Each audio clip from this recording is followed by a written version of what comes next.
할렐루야. 참 우리 권사님 기도 가운데도 있었지만 여러분, 장마가 계속되고 또 우리가 예상치 못한 수많은 사고 사건들이 일어나게 된 것을 보게 됩니다. 작년에도 이런 인명피해가 있어서 올해는 그래도 잘 대비하고 잘 지날 줄 알았는데 뉴스를 보니까 작년보다 더 많은 사람들이 죽고 또 더 많은 곳에서 피해가 있었다라는 이야기를 듣게 됩니다. 사람이 아무리 힘을 내어 지키려 하여도 하나님이 지켜주지 아니하시면 우리의 수고가 다 헛되다라는 말씀대로 이 나라는 하나님이 지켜주셔야 될 줄로 믿습니다. 그래서 여러분, 우리 성도들이요, 이 나라를 위하여 기도해야 됩니다. 하나님이 이 나라를 지켜주시고 또 내일의 모든 걸음도 하나님이 인도해 달라고 우리가 기도해야 될 줄로 믿습니다. 오늘 이 시간 하나님의 뜻대로 행하는 자라는 제목으로 함께 은혜 받는 귀한 시간 되기를 소원합니다. 요한복음 1장 5절에 보면 빛이 어둠에 비치되 어둠이 깨닫지 못하더라 라고 말씀을 합니다. 우리 예수님이 빛으로 이 땅 가운데 오셨는데 이 세상이 어둠으로 주님을 바로 알지 못하였음을 성경은 말하고 있는 것이죠. 예수님은 공생애를 시작하며 하나님의 말씀을 가르치시고 천국 복음을 전파하시고 모든 병과 약한 것을 고쳐주셨습니다. 예수님의 말씀은 권세 있는 능력의 말씀이었고 행하시는 이적은 그 누구도 볼 수 없는 놀라운 능력들을 행하셨습니다. 그러기에 예수님은 약속된 메시아요, 우리를 구원하기 위해 오신 그리스도이심을 친히 그렇게 보이시고 행하셨던 것을 알 수 있습니다. 그러나 이 세상은 어둠 가운데 있었고 또 그들의 눈은 죄로 가려져 있었기에 우리 예수님이 행하시는 말씀을 듣고 그 행하시는 모습을 보았지만 그 누구도 예수님을 바로 알지 못하였다라는 것을 볼 수가 있습니다.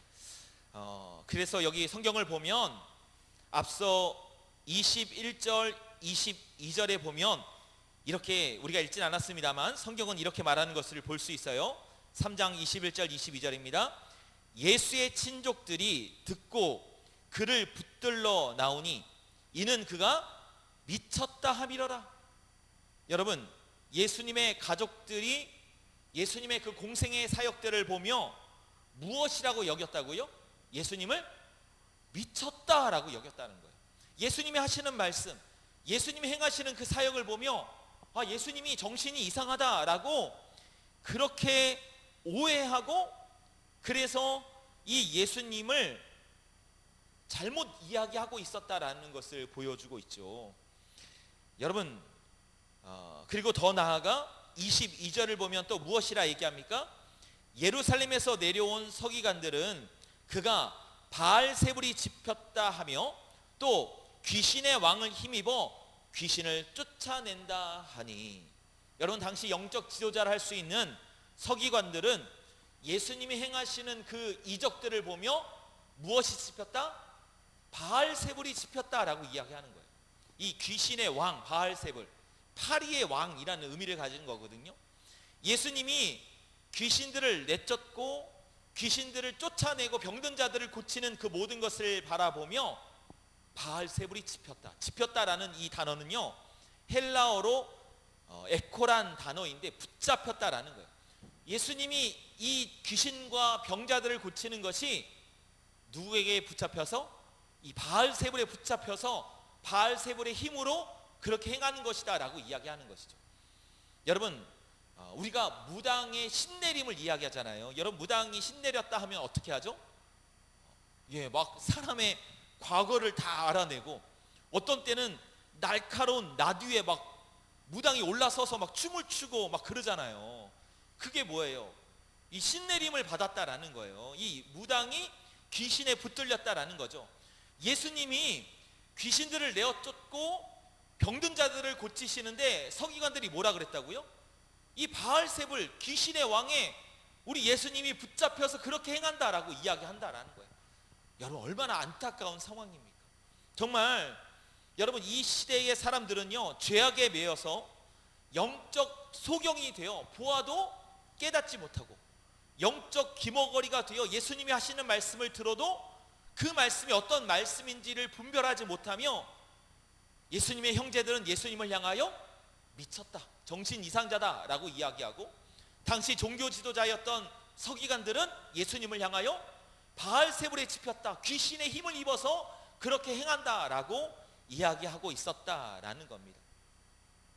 여러분, 정말 이와 같은 시대에 오늘 우리는요, 예수님이 누구인지를 알고 또 예수님이 구주 되심을 고백하고 오늘 우리가 이 자리에서 하나님을 예배한다는 것, 여러분 이것이 얼마나 큰 은혜인가, 하나님이 얼마나 우리에게 큰 축복을 주셨는가, 우리는 다시 한번 깨닫는 자가 되어야 될 줄로 믿습니다. 여러분, 하나님의 은혜가 아니고는요, 우리 주님이 누구인가를 바로 알 수가 없어요. 하나님의 은혜가 아니면요, 오늘 우리가 이 자리에서 이처럼 하나님의 말씀을 듣고 예배할 수가 없는 것이죠. 그래서 우리가 모든 것이 하나님의 은혜다, 그 사실을 깨달아야 될 줄로 믿습니다. 그런데 오늘 본문은요, 예수님이 누구신가를 알지 못하던 그 예수님의 어머니와 형제들이 다시 본문에 등장을 합니다. 그리고 이 예수님을 찾고 부르는 모습을 보여주고 있어요. 성경학자들은 왜 이와 같이 부모, 어머니와 형제들이 왔는가, 그것에 대해서 말하기를 이 예수님을 데려다가 자신의 집으로 동행하고자 하였다라는 거예요. 예수님이 지금 정신적으로 이상이 있으니까 집으로 동행하여서 보살피고자 하는 마음으로 예수님을 찾아왔다라고 해석하는 것을 볼 수가 있습니다. 이때 예수님은요, 이 기회를 삼아서 진정한 예수님의 가족은 누구인가를 알게 하세요. 정말 예수님이 원하시는 사람은 누구인가를 우리에게 말씀하고 있습니다. 오늘 말씀을 통해서 우리가 다시 한번 깨닫고 우리의 모습을 돌아보며 함께 은혜 받는 귀하고 복된 시간 되기를 간절히 소원합니다. 그러면 오늘 본문의 내용을 우리가 먼저 살펴보면요, 예수님을 찾아온 가족들의 모습을 우리의 성경은 보여줍니다. 31절과 32절 말씀을 보시면 이렇게 말씀하죠. 그때에 예수의 어머니와 동생들이 와서 밖에 서서 사람을 보내어 예수를 부르니 무리가 예수를 둘러 앉았다가 여짜오되 보소서 당신의 어머니와 동생들과 누이들이 밖에서 찾나이다. 여러분, 예수님의 모친은 우리가 잘 알듯 누구죠? 네, 마리아이죠. 그리고 예수님의 형제들은 마태복음 13장 55절에 보면 야고보, 요셉, 시몬, 유다, 그렇게 형제들이 있었다라는 것을 알 수가 있습니다. 이들은 예수님이 누구신지 알지 못하는 상황 속에서 앞서 말한 것처럼 예수님을 돌보고 살피고자 하는 마음으로 이렇게 찾아와 예수님을 데려가고자 하였던 것이죠. 여러분, 이와 같은 때에 예수님은 그들 자신을 찾아온 어머니와 그 형제들을 바라보며 그들과 함께 하기를 원하지 않으십니다. 그리고 이 상황 속에서 사적인 감정에 휘둘리지 아니하며 이 순간을 중요한 기회로 삼아 제자들에게 다음과 같은 질문을 하고 있는 것을 볼 수 있어요. 그게 무엇이죠? 33절입니다. 대답하시되 누가 내 어머니이며 동생들이냐 하시고. 여러분, 예수님은요, 지금 가족들이 찾아와 예수님을 찾고 있지만 이 질문을 통하여 예수님의 가족들을 부인하려는 것이 아니라 이때 진정한 예수님의 가족이 누구인가를, 정말 중요한 가족이 누구인가를 깨닫게 하고자 하는 그런 의도로 말씀하는 겁니다. 예수님은 혈통인 그 가족을 무시하려는 것이 결코 아니다라는 것을 깨달아야 합니다. 34절을 보시면 이렇게 말씀합니다. 둘러 앉은 자들을 보시며 이르시되 내 어머니와 내 동생들을 보라. 여러분, 누구를 향하여 내 어머니와 내 동생이라 해요? 둘러 앉아있는 자들을 바라보며 그렇게 말씀하셨다라는 겁니다. 마태복음 12장 49절에 같은 본문을 다루고 있는 말씀을 보면 이렇게 성경은 말씀하세요. 손을 내밀어 제자들을 가리켜 이르시되 나의 어머니와 나의 동생들을 보라. 누가 내 어머니와 내 동생들이라고요? 예수님의 제자들이 그러하다라는 사실을 말씀하고 있습니다. 여러분, 왜 예수님은 이렇게 말씀하셨는가요? 이것이 어떤 의미인가를 분명하게 가르쳐 주고 있는데, 그것은 바로 35절입니다. 누구든지 하나님의 뜻대로 행하는 자가 내 형제요 자매요 어머니이니라. 정말 내 가족과 내 혈통은 다른 것이 아니라 누구라고요? 하나님의 뜻대로 행하는 자. 이 사람들이 바로 내 어머니고 내 형제들이고 바로 너희다라는 사실을 말씀하고 있는 것이죠. 사랑하는 성도 여러분, 이 말씀은 너무나도 중요한 말씀으로 우리에게 주어지고 있는 거예요. 이 말씀, 누구든지 하나님의 뜻대로 행하는 자가 내 형제요 내 자매요 어머니라. 이것은요, 여기 예수님 옆에 있는 12 제자들, 그들뿐만 아니라 하나님의 뜻대로 행하는 누구라고 한다면 모두가 주님의 가족이고 주님의 어머니고 주님의 형제 자매다라는 사실을 말씀하고 있는 것이죠. 여러분, 여기에는 중요한 의미가 담겨져 있습니다. 당시의 사람들은요, 매우 제한적이고 보편적인 관점으로 그렇게 가족들을 바라보고 그렇게 매일의 삶을 살아가고 있었습니다. 유대인에게 있어서 형제 자매는 가장 우선되는 것이 바로 혈통이에요. 아브라함의 자손이라고 하는 혈통, 그리고 모세로부터 받은 율법과 할례, 이것이 가장 중요한 그들의 가치고 기준이고 가족을 바라보는 관점이었죠. 그런데 예수님은 무엇을 말씀하세요?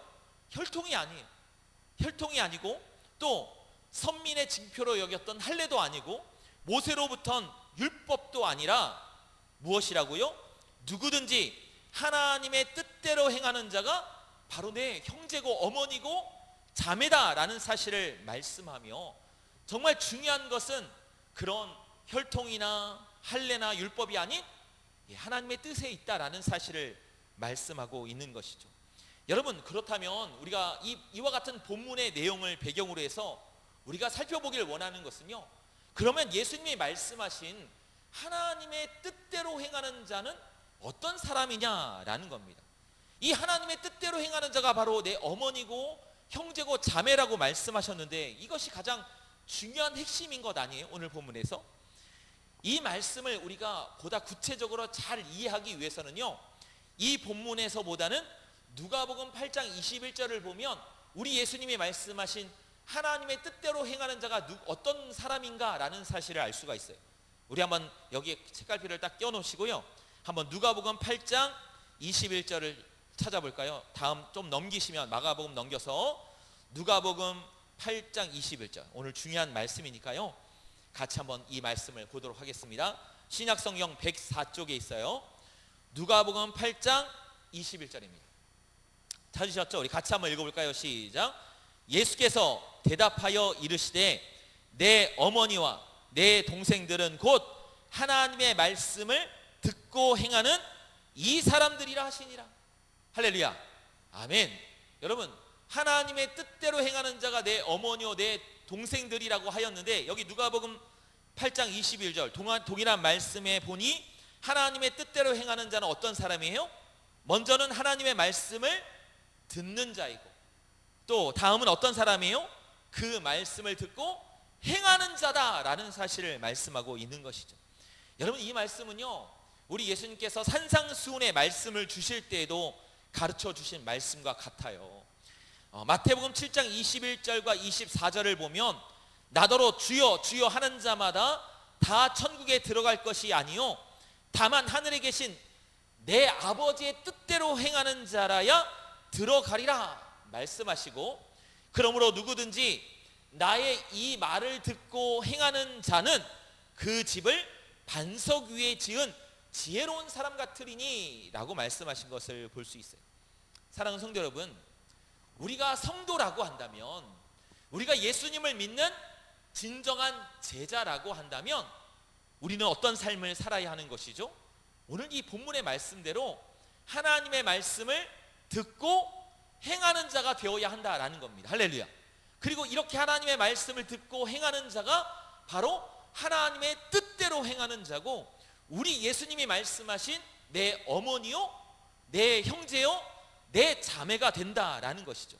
그러게 여러분, 우리는요 하나님의 말씀을 듣고 행하는 것, 이것이 우리의 삶에 있어서 정말 중요한 것임을 깨달아야 하고, 또 이것이 바로 하나님 안에 있는 참된 가족의 모습이다라는 것을 우리는 반드시 깨달아야 될 줄로 믿습니다. 여러분, 정말 중요한 것은 이 영적인 가족이에요. 영적인 가족. 그 영적인 가족은 이 하나님의 뜻을 행하는다라는 사실 안에 있고, 그것이 바로 뭐라고요? 하나님의 말씀을 듣고 행하는 것에 있다. 이것을 오늘 성경은 우리에게 가르쳐 주고 있는 것이죠. 그렇다면 여러분, 이 말씀을 통해서요 우리는 어떤 삶을 살아야 할까요? 다음 세 가지로 우리가 하나하나 설명을 드리고 오늘 이 말씀을 꼭 붙들고 가는 저와 여러분 되기를 간절히 소원합니다. 첫째로는요, 그렇다면 우리는 어떤 삶을 살아야 할까요? 바로 내 뜻대로 행하려는 그 모든 것들을 버려야 한다라는 겁니다. 신앙생활을 하면서요 우리는 알게 모르게 하나님의 뜻대로 행하는 것보다 무엇대로 행해요? 내 뜻대로 행할 때가 너무나도 많다라는 거예요. 여러분, 우리는요 이 말씀을 통해서 우리가 하나님의 뜻을 깨닫고 하나님의 말씀을 순종하는 것이 너무나도 중요하다라는 것을 우리가 알지만, 실상 우리의 삶 속에서는요 그렇게 하나님의 뜻을 구하려는 모습보다는 내 생각과 내 판단과 내 기준을 가지고 내 뜻대로 행할 때가 너무나도 많다라는 거예요. 여러분, 하나님의 뜻의 반대는 바로 내 뜻대로 행하는 거예요. 어떤 사람은요 내 생각과 내 판단이 앞서다 보니 내 뜻인데도 불구하고 이것이 누구의 뜻이다? 하나님의 뜻이다 라고 말하며 그렇게 마음대로 행하는 사람들도 있다라는 거예요.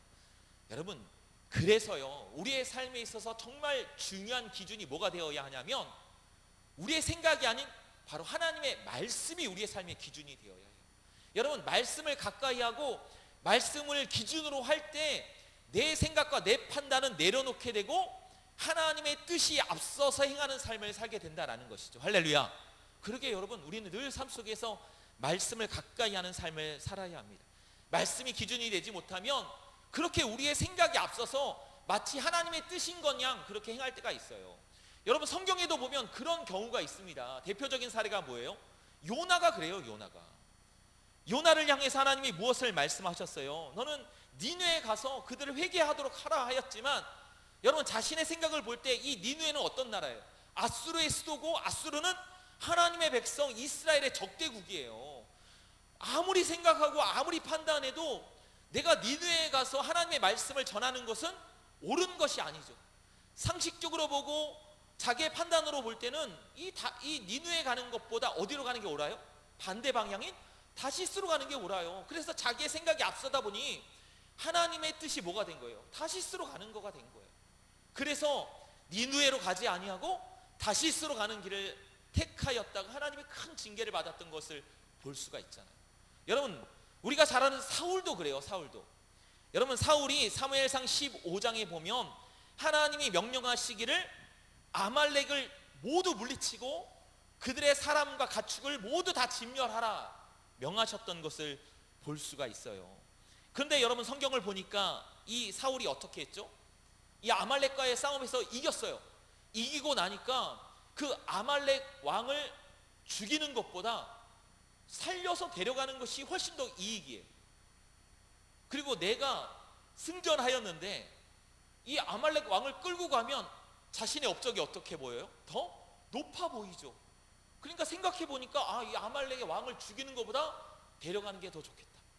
또 모든 가축을 다 죽이라고 하나님이 명령하셨는데 이 가축들을 다 죽이려고 하보니까 어때요? 너무 좋아요.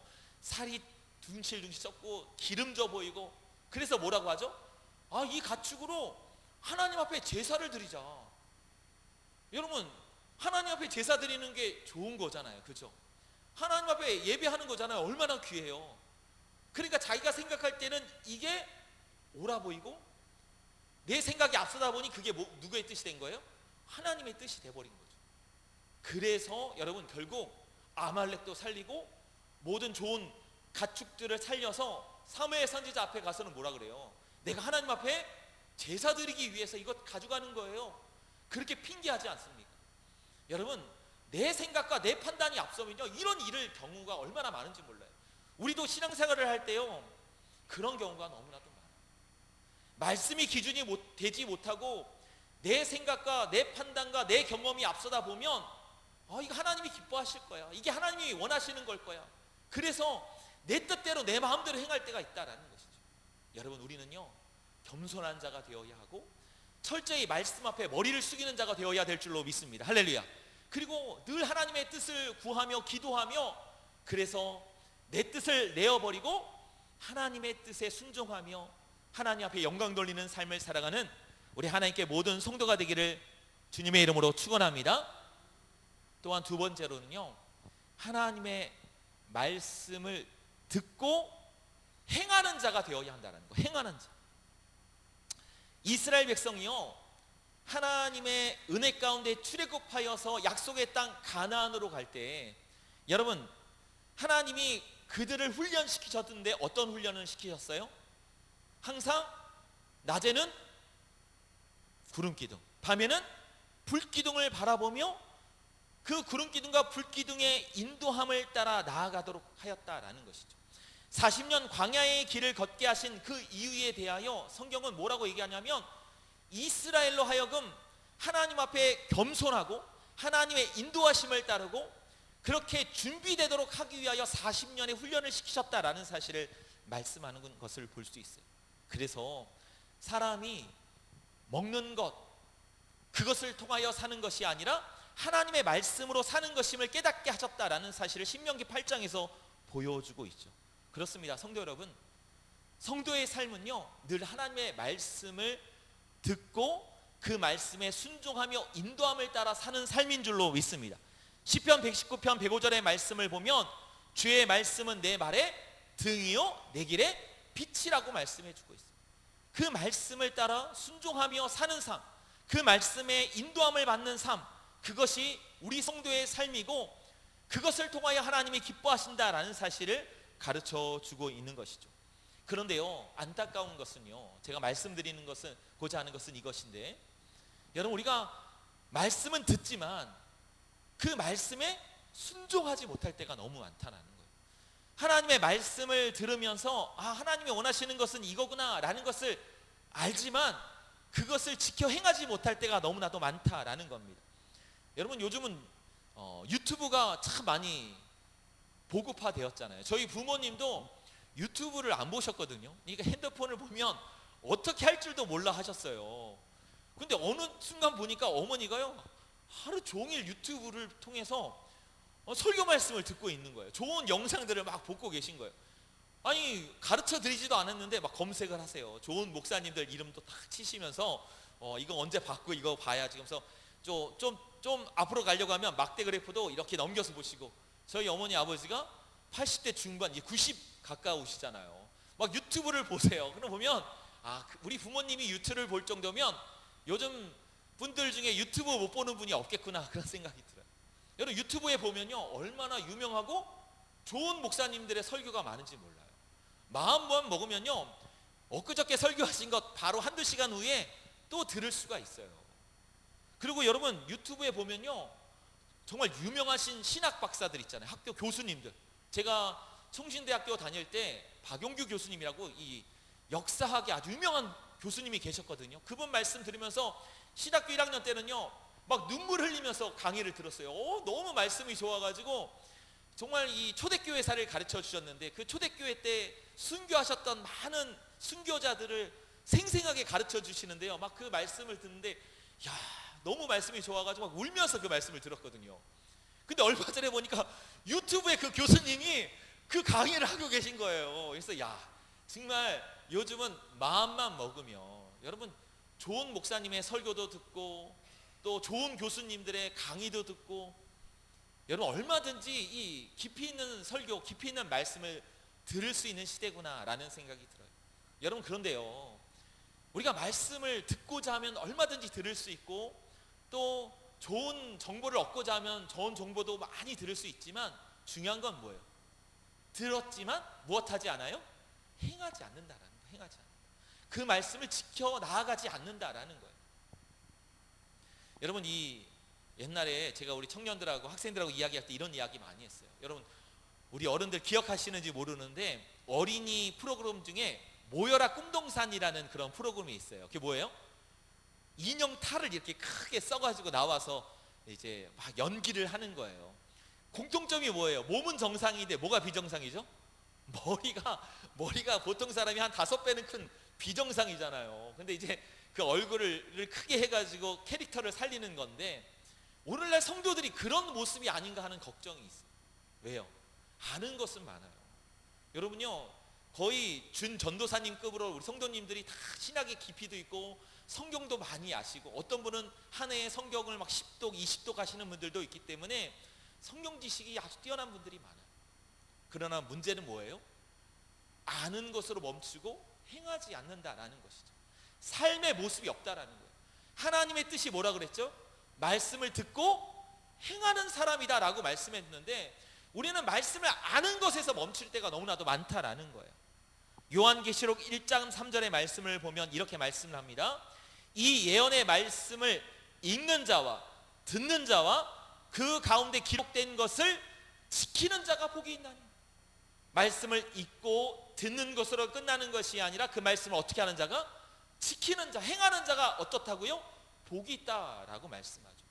사랑하는 성도 여러분, 오늘 우리는 어떤 모습으로 믿음의 삶을 살고 있습니까? 여러분, 중요한 믿음은 행함이 있는 믿음이라고 하였어요. 살아있는 것이 어떤 믿음이라고요? 행하는 믿음이다. 어떤 사람이 복이 있다고요? 그 말씀을 지키는 자가 복이 있다. 하나님의 뜻은 무엇이라고요? 말씀을 듣고 행하는 사람이다. 사랑하는 성도 여러분, 오늘 우리는 말씀을 듣고 행하는 자가 되기를 간절히 소원합니다. 말씀이 우리의 삶 속에 드러나는 삶을 살아가는 저와 여러분 되기를 소원합니다. 이것이 하나님이 기뻐하는 자라는 것을 깨닫고, 여러분 이와 같은 삶으로 우리 안에 아름다운 삶의 열매가, 행함의 열매가 가득한 하나님께 모든 성도가 되기를 주님의 이름으로 축원합니다. 마지막 세 번째로는요, 여러분 우리는요 예수 안에서 한 가족이고 한 형제고 한 형제 자매라는 사실을 깨닫는 저와 여러분 되기를 소원합니다. 예수님은요 이렇게 말씀하셨어요. 당신의 어머니를 보면서, 형제를 보면서 내 가족이라 하지 아니하시고 주변에 있던 제자들을 손으로 가리키며 이들이 내 어머니요 내 형제요 자매라고 하였습니다. 왜 그렇습니까? 우리가 예수 안에서 주님을 믿음으로 하나님의 자녀가 되었고, 그렇기 때문에 저와 여러분은 다 뭐예요? 한 가족이다라는 사실을 말씀해 주고 있는 것이죠. 요한복음 1장 12절에 보면 영접하는 자, 곧 그 이름을 믿는 자들에게는 하나님의 자녀가 되는 권세를 주셨으니, 또 갈라디아서 4장 6절을 보면 너희가 아들임으로 하나님이 그 아들의 영을 우리 마음 가운데 보내사 아빠 아버지라 부르게 하셨느니라. 여러분 우리가 다 한 가족이기 때문에 하나님을 어떻게 불러요? 아빠 아버지로 부르고, 여러분 우리가 서로를 향하여 무엇이라고 불러요? 형제 자매라고 부르는 거예요. 여러분 세상 사람들은 잘 이해 못해요. 왜요? 세상 사람들은 육적인 가족 개념밖에 없잖아요. 혈통으로만 내 아버지를 아빠라고 부르고 내 형제들을 누나, 오빠, 그렇게 형제 자매로 부르게 되잖아요. 그러나 우리는 그것을 뛰어넘어 영적인 가족을 알고 있잖아요. 예수 그리스도를 믿음으로 말미암아 우리가 다 하나님의 자녀가 되었고, 우리 하나님을 우리가 무엇이라 부른다고요? 아빠, 아버지라 부를 수 있는 은혜를 주었다라는 겁니다. 그러기에 여러분 우리는 깨달아야 돼요. 우리는 예수 안에서 다 한 가족이다. 할렐루야. 여러분 우리가 이것을 깨닫는다면요, 우리가 예수 안에서 한 가족이고 한 형제고 한 자매라고 그 사실을 깨닫는다면요, 우리는 아름다운 믿음의 공동체를 이루며 살아갈 수가 있는 거예요. 여러분 가족은요 서로 사랑하는 사랑의 공동체입니다. 가족은요 용서하지 못할 게 있어요? 용서하지 못할 게 없어요. 여러분 성경에 보면 예수님이 이렇게 말씀하시잖아요. 70번씩 몇 번이라도? 7번이라도 용서하라고 이야기하잖아요. 여러분 우리가 세상을 살아가면서 여러분 어떻게 70번씩 7번을 용서할 수 있어요? 그렇게 하실 수 있어요? 할 수 없잖아요. 그러나 우리가 예수 안에서 한 가족이 되고 사랑 안에 있으면 용서하지 못할 것이 없죠. 왜요? 어머니가 아들을, 자녀들을 여러분 70번에 7번만 용서하시나요? 그 이상 죽을 때까지 용서하시잖아요. 왜요? 내 가족이고 사랑하는 자녀이기 때문에. 여러분, 우리가 그렇게 주 안에서 한 가족이 되었다라고 한다면 용서하지 못할 게 없고 이해하지 못할 게 없어요. 사랑하지 못할 게 없고 받아들이지 못할 것이 없다라는 것이죠. 예수님은요, 하나님의 뜻대로 행하는 자가 예수 안에 한 가족임을 우리에게 말씀해 주고 있는 거예요. 사랑하는 성도 여러분, 우리 하나님 교회는요, 한 형제요 한 자매임을 고백하는 그런 믿음의 공동체가 되기를 주님의 이름으로 축원합니다. 여러분, 그럴 때 부족해도 용서가 되고요, 연약할 때 품을 수 있고요, 그래서 모든 어려움들을 이기며 믿음으로 승리하는 삶을 살아가게 될 줄로 믿습니다. 이제 말씀을 마치고자 합니다. 오늘 예수님은 자신을 찾아온 마리아와 또 다른 형제를 보며 진정한 가족은 누구인가 라는 사실을 가르쳐 주십니다. 당시에 사람들이 생각하였던 혈통이 아니죠. 그리고 그들이 자랑스럽게 여겼던 할례도 아니고 율법도 아닙니다. 무엇이 진정한 가족으로 말씀되어졌습니까? 바로 하나님의 뜻대로 행하는 자가 예수님의 가족이고 형제고 자매다라는 사실을 말씀하여 주셨습니다. 그 하나님의 뜻은 바로 말씀을 듣고 행하는 것임을 우리에게 말씀해 주었습니다. 사랑하는 성도 여러분, 오늘 우리는 어떤 삶으로 나아가고 있습니까? 내 뜻을 버리고 하나님의 뜻을 행하는 저와 여러분 되기를 간절히 소원합니다. 하나님의 말씀을 듣는 것으로 끝나는 자가 되는 것이 아니라 그 말씀을 지켜 행하는 자가 되어 하나님을 기쁘시게 하는 저와 여러분 되기를 소원합니다. 무엇보다도 그러므로 우리는 예수 안에서 한 가족이요, 사랑의 공동체인 것을 깨닫고 서로 사랑하고 용납하고 이해하고 품어주는 그런 믿음의 공동체가 되는 우리 하나님 교회가 되기를 주님의 이름으로 축원합니다. 기도하겠습니다.